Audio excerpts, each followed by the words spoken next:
What is going on, everyone? Welcome back to the channel. It's been a minute since I've posted a video, but I thought today would be a pretty good opportunity as I did just hit a bit of a milestone with the bike. Oh man. So let's turn this thing on real quick.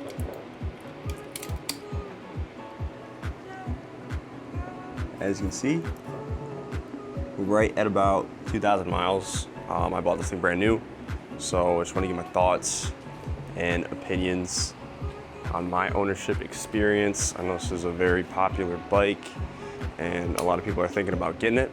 So basically just wanted to go over the pros, the cons, the good and the bad. Do I regret it? And basically if I recommend it as a beginner bike. 'Cause that's the other thing too. I am a beginner and you know, I was going back and forth on a lot of different options for what I wanted for my first bike. This ultimately ended up being the one that I landed on. But yeah, I mean, it's looking good. It is essentially 100% stock besides this Kaufman exhaust right here, which some of you know about from prior video. Showed how to install it. Here I am. Can't really see me, but here we are in the garage admiring the bike. The other thing I did to it too, I took off all those stupid ass decals that were on here. There was one right here, one like right around here, and then one right above the Ninja. I think it looks a lot better. I was looking for a blacked out bike anyways, no matter which bike I got. And it's not quite fully blacked out, but I think it looks a lot better. Nice matte black look. I just think it looks really clean. Still got that blue streak right there. I don't think it's a sticker, I'm not gonna lie. I don't feel it like lifting up anyway, and it might be painted on or might need some kind of way to take it off, but I don't really care. I mean, it's fine. I might even cover it up with something.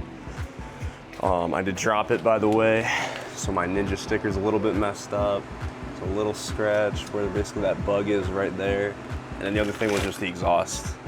But since then I changed and put on this flip-on, so it's not looking too bad. But yeah, I'm going to hop on this thing and ride it around a little bit and just basically give my thoughts on whether this thing is good or not. So I'm gonna put the gloves on and we'll be back. All right, so 2,000 miles on the dot. I'm not sure if you can see that, but we are literally at 2,000 miles. It's looking like a dang year now. Like, you know, like 2,000, like the year, you know, once I get 2,025 miles. Yeah, I mean, you get it. Anyway, I bought this thing brand new.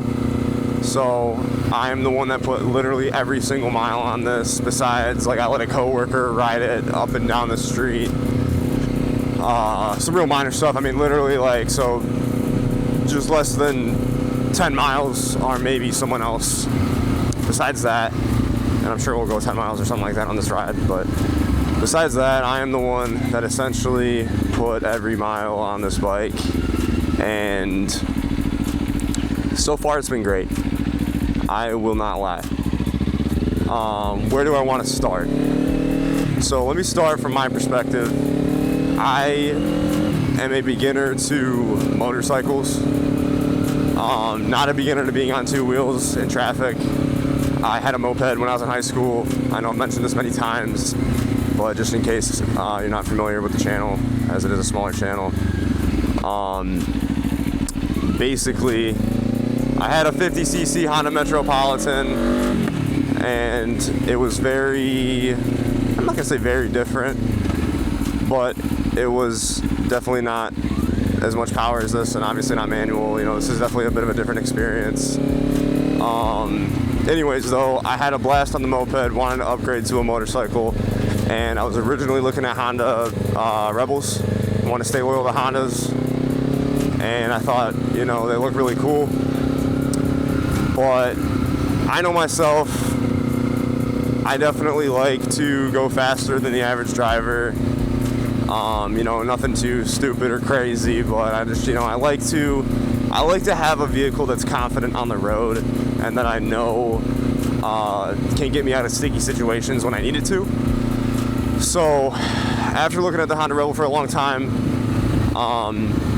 and you know, looking at price differences, looking at some of the competitors, right, this thing definitely caught my eye because I see so many people riding them and I hear so many good things about them. I never saw myself as being someone that were to get a sport bike, but here I am. I mean, obviously this is considered a sport bike. I feel like I made an incredible decision buying this bike. Look at that, 2001 miles. I will be honest, like, long story short, this was probably my one purchase that I literally don't think I can find a legitimate regret for. And what I mean by that is, usually I'll buy something, you know, whether I researched it or not, like research the purchase or not, and I can always usually find a couple of things that I really don't like about the purchase that I made. I mean, don't get me wrong, I'll usually be satisfied with the purchase. It's just, you know, there's a couple things that maybe will piss me off or maybe I think could have been done better. But at least with this Kawasaki Ninja 500, not to, you know, like hype up or try to sell the bike to people, but they did a really good job with this thing. Like, I genuinely am gonna have a very hard time coming up with what I would say are cons for this thing. So let me start off with some of the pros. First pro is it's really familiar, at least for me, getting on in terms of the weight and maneuverability.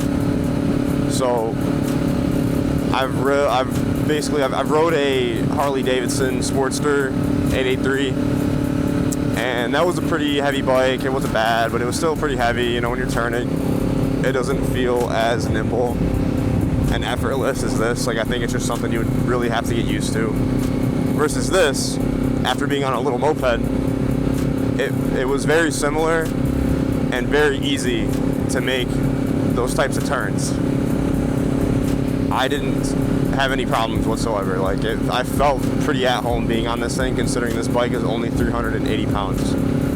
Another great thing about this bike is I think it looks sick. The styling is pretty incredible. I think the Yamahas, now that I'm into sport bikes, I think the Yamahas probably have the best looking sport bikes, in my opinion. I really like the single headlight design. I like the LEDs they put.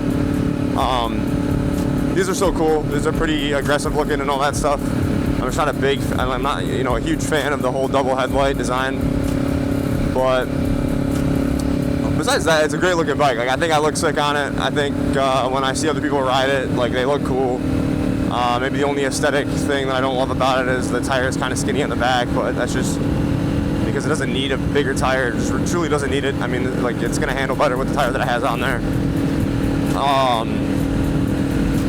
But yeah, I mean, it looks cool. Like, if it feels, look at that, 2003, that's the year I was born.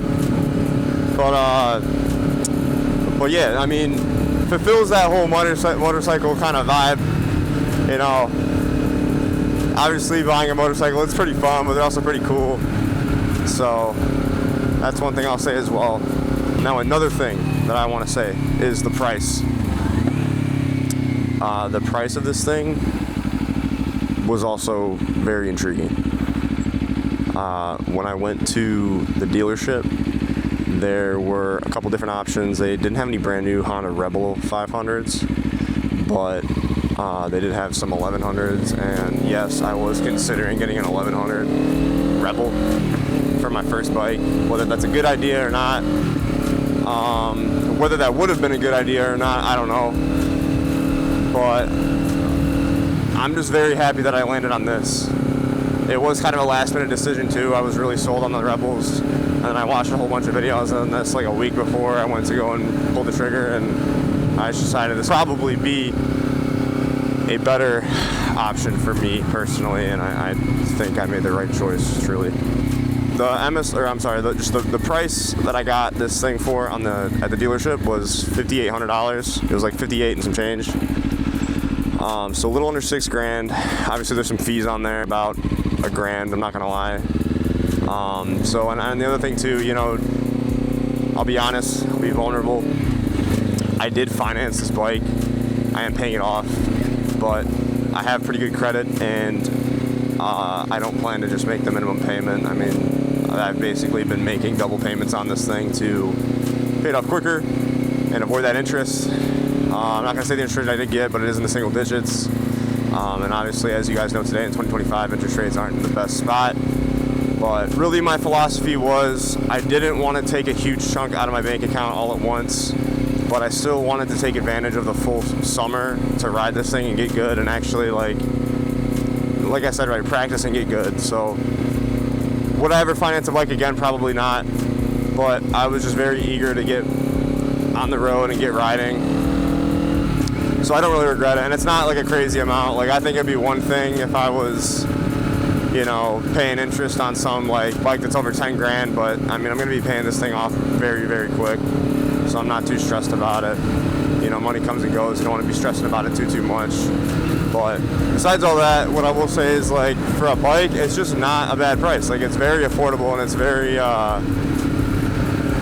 very easy to get into. The barrier to entry is not high, so that's pretty cool too. And you know, and let me move on to what everyone knows. And look at that, We're gonna stop real quick.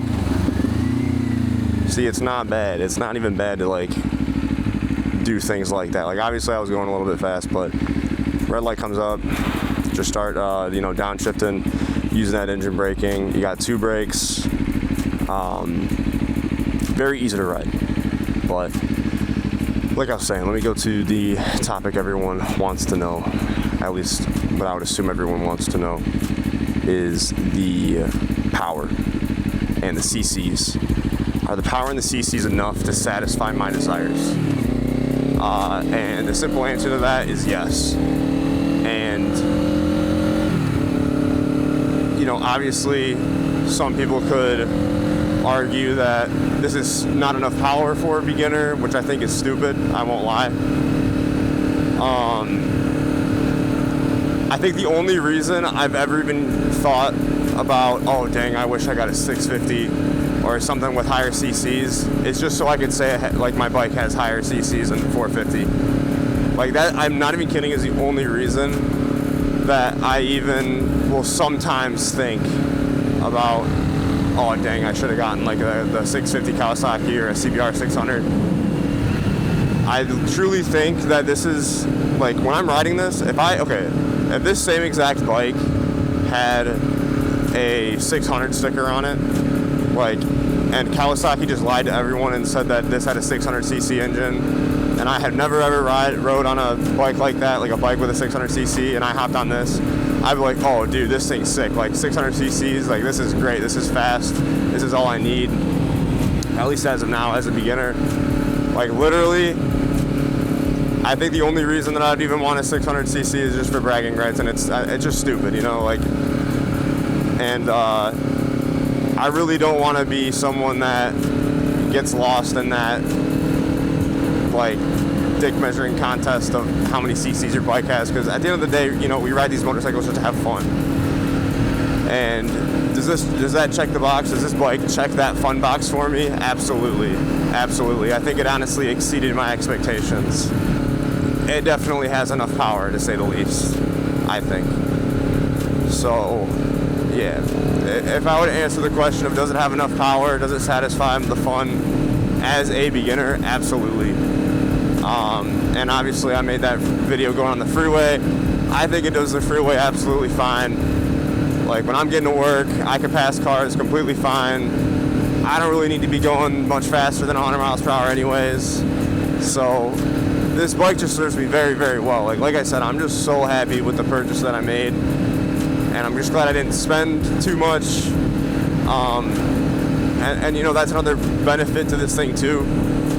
Let's say I did decide to go with a bigger engine, right, on a bike, not only would it maybe be too much power or more power than I really need, it would also, I'd probably be spending more than I really need to. Like, it's nice to, oh dang, all right, no, I'm good. I thought something fell in my pocket, but it's nice to know, or it's nice to basically be able to get this bike for a good price and still be satisfied. Like, yeah, you could get a bike with higher CCs, but you also would be spending more. So that's basically where I'm at. Another big factor into why I bought this bike was the ABS, the Rebel 500, you know, the bike I was looking at. In comparison to this one, some of them have ABS, some of them don't. And this thing just comes standard with ABS, so I mean, I can slam on the brakes and it'll stop and the wheels won't lock up. And I love it because what I've realized after being on this thing for about 2,000 miles is that you really don't use the brakes as much as you would think. Having the gears and being able to engine brake, I use the gears and the engine to slow down more than I use the brakes. So I mean, like, really, okay, if I'm going like in city traffic like this, not on the freeway, I'll really only use the brakes if I need to stop quickly or right at the end of when I'm slowing down, just to catch the bike and stop it after I've been using the engine to brake. So if we go up to this red light, I'll kind of demonstrate. Fourth, third.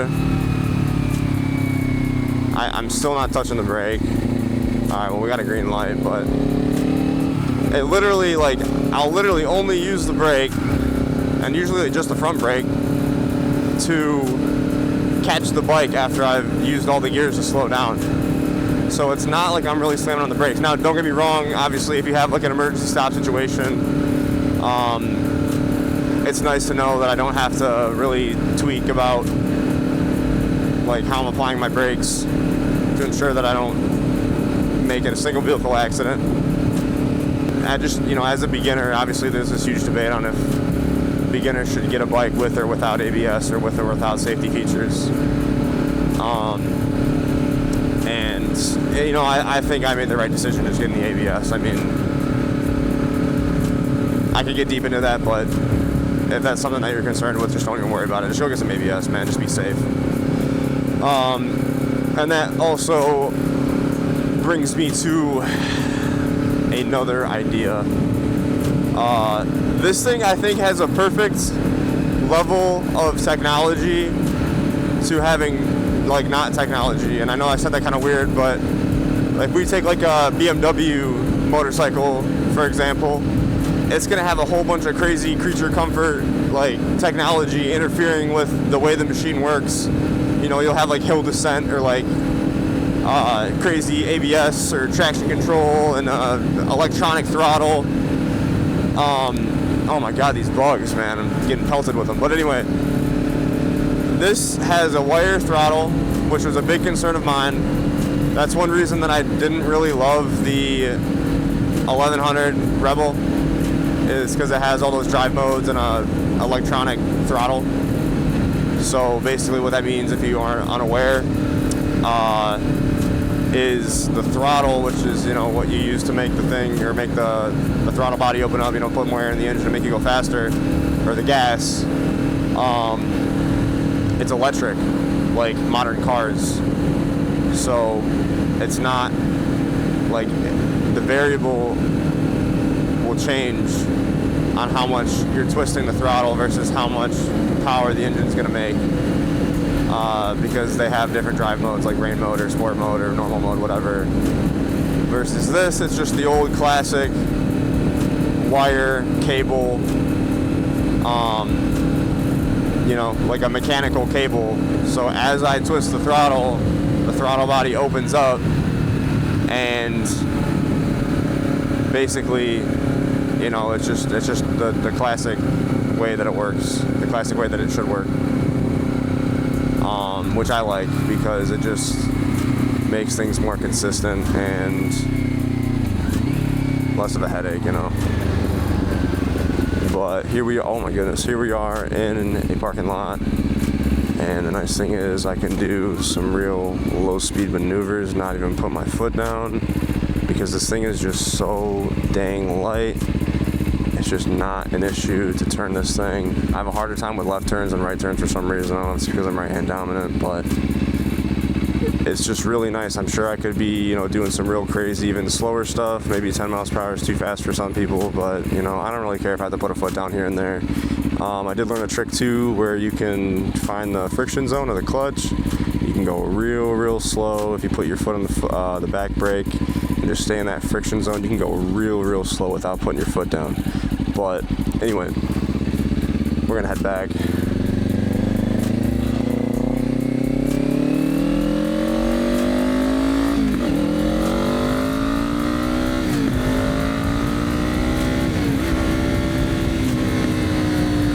That's something I still gotta get better at. Sometimes you'll miss the shifts if you don't kick your foot up all the way. That's basically what I did there. I just missed the shift.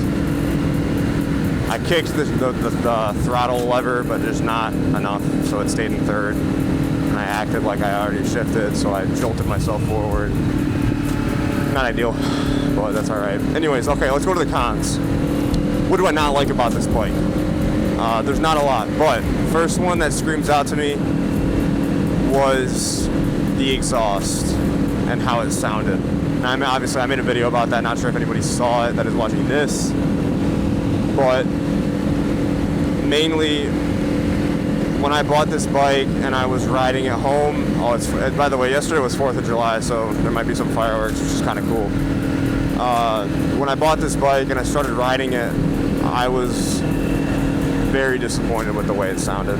I just thought it was a sacrifice that had to be made because I was getting a quote-unquote lower CC motorcycle. It's still a motorcycle, I'll still have fun on it. It doesn't matter if it, you know, sounds a little garbo, a little weak, a little bit like a moped. I just thought it was something I had to compromise with. So I did not like the stock muffler. It sounded terrible. That was the only thing that made me have a little bit of remorse, because that was the big reason I wanted the 1100. I didn't even want the 1100 for the sound. I just wanted to, no, I'm sorry, I didn't want the 1100 for the power. I honestly just wanted it for the sound. I just thought it would sound a lot better than the 500, and obviously I wasn't even considering the 300. But yeah, that was a big reason.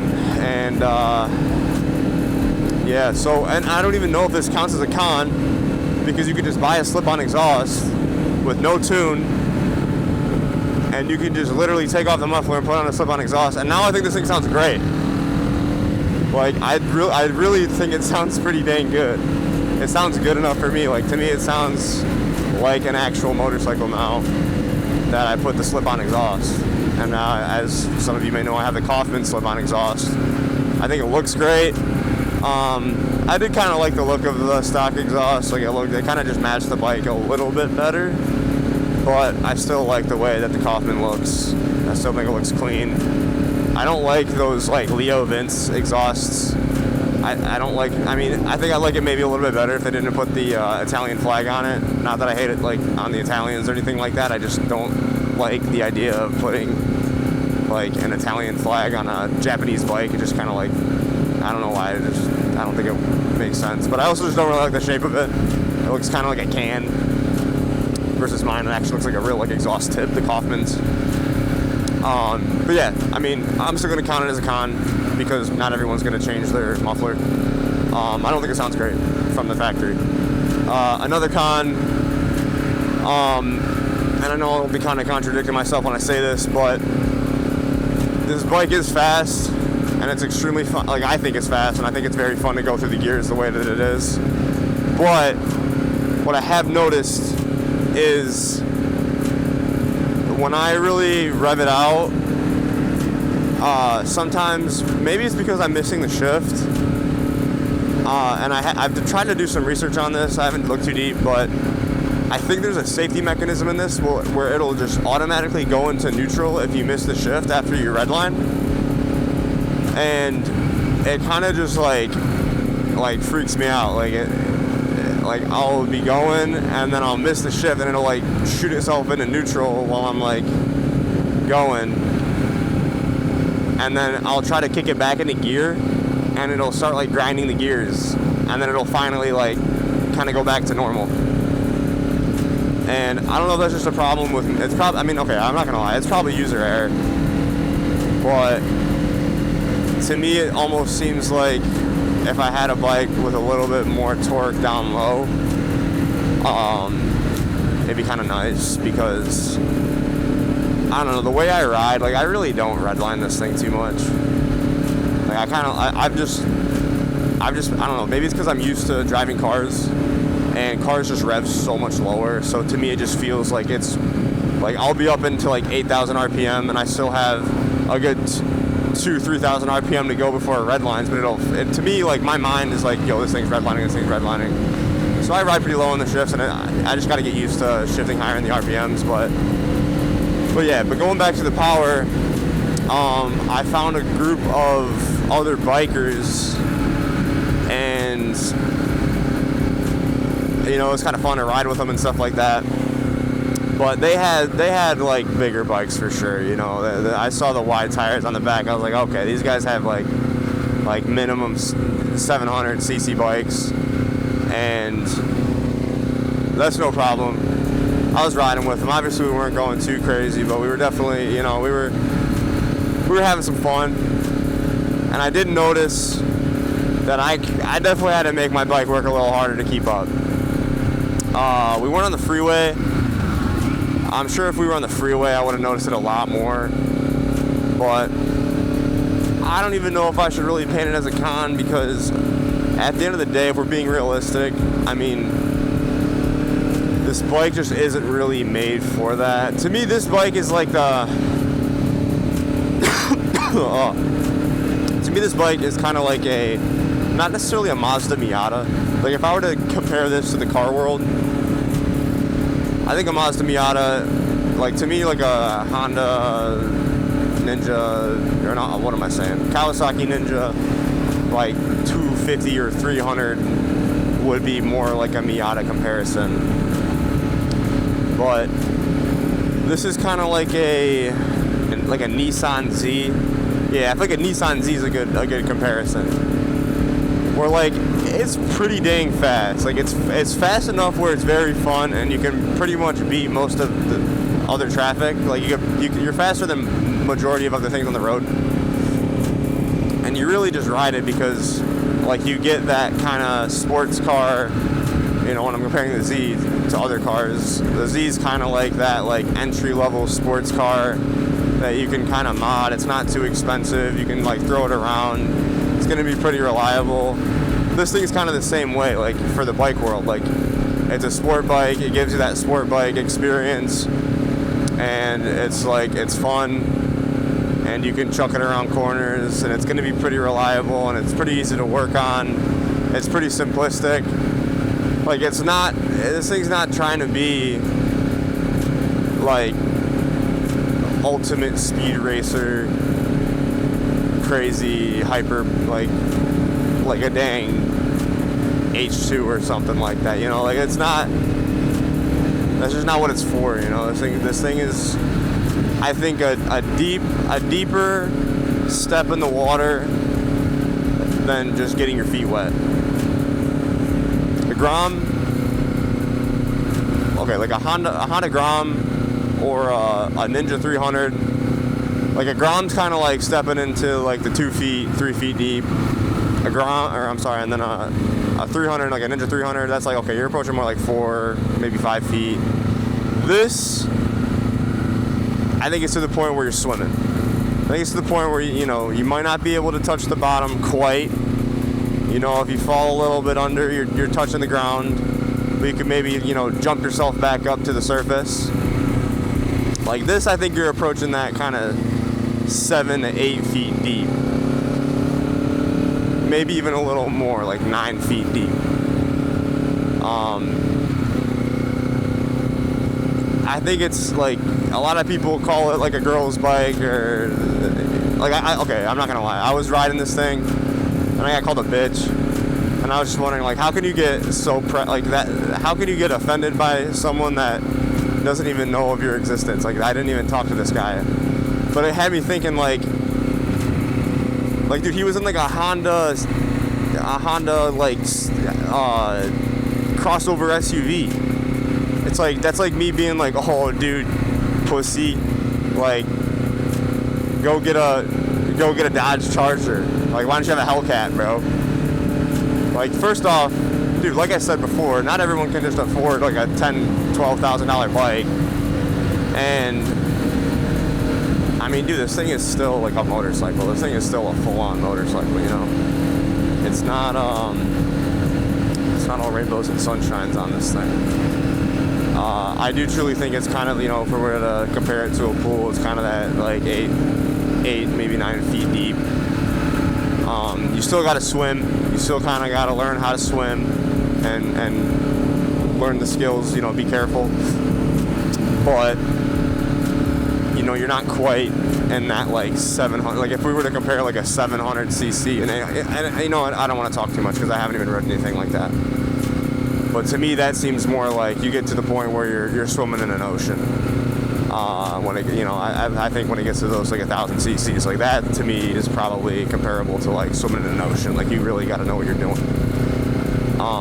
And I think the margins for error starts to go up. But yeah, long story short, would I recommend this bike for a beginner? Absolutely. Absolutely. I mean, depending on your experience, you know, if you have experience on 2 wheels, like a moped, I think this is a great step up. Maybe if you have no experience, it might, like, if you have no experience on anything with 2 wheels, it's your first time, like, you have never rode like a moped or a dirt bike, like, maybe it's a better idea to go get a Grom, something that's real light, something that's not gonna intimidate you with the power. Because like I said, I mean, this thing is still fast. Like, if you dump the clutch and you're revving it too high, you might do a wheelie on this thing. No, you will. Yeah, you could definitely do a wheelie on this thing by accident. But if you have like a little bit of experience, or you know yourself and you think you're not too immature, yeah, dude, this thing is a bike where I don't see myself getting rid of it. I think even if I got a more powerful bike, I'd keep this just as a, like, going around town, like, chill, but still kind of sporty type of bike. I mean, it's Japanese, it's going to be reliable, it's easy to work on, it still looks great. I could probably modify it a little bit, you know, it's just not too expensive, so, you know, if something breaks, it's not the end of the world. Like, I just, like, and I really can't, like, I think I named off 2 cons. Like, I'm trying to think of any other cons here, but I can't, because this thing does such a good job at what it's designed to do. Like, maybe a con would be when I go on the freeway, it feels like it's, maybe it feels like it's working. Maybe it feels like you're kind of, you know, approaching the limit of the bike. But at least for me, being 170 pounds, on a 380-pound bike, you know, that ends up being up to, what, 550 pounds on the motorcycle, like, or a 550-pound package in total. So what I've noticed is the wind's not blowing me around too much. I'm still moving pretty decently. It just, like I really am having a hard time trying to think of any cons. I hop on this thing, I have a great time, essentially every single time. If I'm feeling tired, you know, I might not want to ride it, but yeah, I mean, maintenance has been super easy. I'm not gonna lie, I had the chain tightened at 680 miles, and I have not tightened it since. And we're at 2,000 miles. I know that's, like, not great, but I don't whip this thing too hard. But I've just noticed, like, the slack is not really getting worse. Like, the slack has stayed very consistent. It's still within that 1 to 1.2 inch slack recommendation that Kawasaki gives. So I think, you know, maybe because the bike's not making as much power as other sport bikes, Maybe it's not putting as much wear on the chain, therefore it's not, you know, gonna have a whole bunch of slack as quick as maybe a higher CC bike. I think maybe that's not true, but maybe, I mean, that's just, I'm not even trying to, but I'm just naming off pros. Like I said, I don't know if that's true, but at least in my experience, the chain stayed pretty tight. But yeah, I mean, this thing's great. If you are thinking about buying a motorcycle and you're looking at getting a sport bike, I'd highly recommend this one. I don't think you'll be disappointed. I do think you might get bored of it eventually and want to get something higher, but at least 2,000 miles in for me. Had this thing for a couple months. I'm still having a blast. Maybe if I were to get, oh my god, I hate that gravel patch. Maybe if I were to get some friends that have motorcycles, and if they got something a little bit more powerful than me, like that's maybe where I'd start to be like, dang, okay, it would be nice to have a little bit more power. But as of now, I've pretty much been riding solo, and the entirety of me having this. I mean, like I said, there were some people I found, but it's not like I was consistently riding with them. Yeah, it is a very good package. It is a purchase that I essentially have no regrets making as long as I don't get hurt on it. But besides that, if you got this far in the video, I really do appreciate it. It means a lot. If you do have any questions about the Kawasaki Ninja 500, or any thoughts or concerns, anything you want to know, be sure to comment. I'll probably respond to them because obviously I don't get that many, and hopefully answer some questions on people that are thinking about getting this bike. If you could like, subscribe, once again, it would mean the world. All it's doing is helping a fella out. Yeah, it'd be great. But besides that, I will see you guys in the next video. Happy 4th of July. Happy summer. Stay safe out there riding. Over and out.